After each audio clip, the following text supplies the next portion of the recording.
காலை நேர பிரதான செய்திகளின் ஊடாக நர்மதா சிறில் முதலில் தலைப்பு செய்திகள். எரிபொருள் நெருக்கடிக்கு தீர்வு, நாட்டை வந்தடைந்த மற்றொரு கப்பல். கொழும்பு நோக்கி வருகை தந்த முச்சக்கர வண்டி விபத்து, ஒருவர் பலி. ஈரானுடனான பேச்சை தொடங்க 2 முக்கிய நிபந்தனைகளை விதித்துள்ள அமெரிக்கா.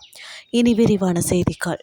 36,700 மெட்ரிக் டன் ஒக்டேன் 92 ரக பெட்ரோலை ஏற்றிய கப்பல் நேற்று நாட்டை வந்தடைந்துள்ளதாக இலங்கை பெட்ரோலிய கூட்டுத்தாபனம் தெரிவித்துள்ளது. உள்நாட்டு எரிபொருள் விநியோகத்தில் தட்டுப்பாடுகள் ஏற்படுவதை தவிர்க்கும் பொருட்டு இந்தியாவில் இந்த பெட்ரோல் கையிருப்பு கொள்வனவு செய்யப்பட்டுள்ளதாக தெரிவிக்கப்படுகின்றது.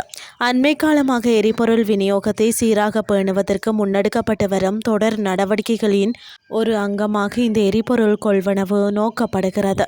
அதன்படி நாட்டை வந்தடைந்துள்ள கப்பலில் இருந்து எரிபொருளை தரையிறக்கும் பணிகள் உடனடியாக ஆரம்பிக்கப்பட்டுள்ளதாக கூட்டுத்தாபனம் அறிவித்துள்ளது. தரையிறக்கும் பணிகள் நிறைவடைந்ததும் நாடளாவிய ரீதியில் உள்ள எரிபொருள் நிரப்பு நிலையங்களுக்கு பெட்ரோலை விநியோகிக்கும் பணிகள் முன்னெடுக்கப்படும் என தெரிவிக்கப்பட்டுள்ளது.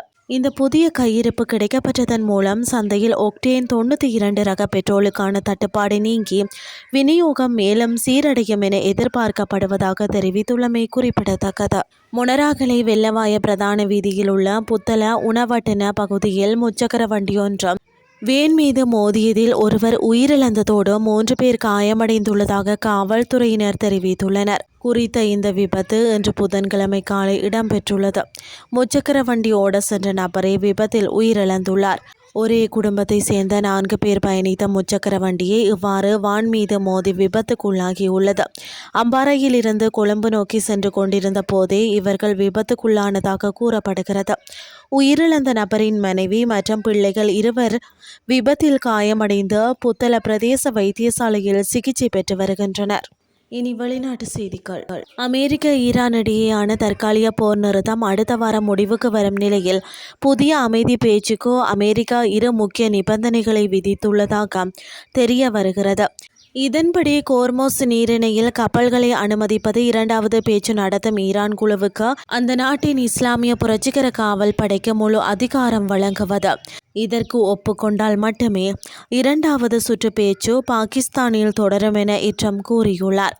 தற்போது ஈரானுடனான போர் முடிவுக்கு வரும் நிலையில் உள்ளது. இப்போதே நாங்கள் வெளியேறினால் கூட ஈரான் தாங்கள் நாட்டை மீண்டும் கட்டியெழுப்ப 20 ஆண்டுகள் ஆகும். அதனாலேயே அவர்கள் ஒப்பந்தம் செய்ய விரும்புகின்றனர் என ட்ரம்ப் தெரிவித்துள்ளார். இதேவேளை அமெரிக்காவின் செய்தியுடன் பாகிஸ்தான் இராணுவ தளபதி ஈரானுக்கு சென்றுள்ளமை குறிப்பிடத்தக்கது.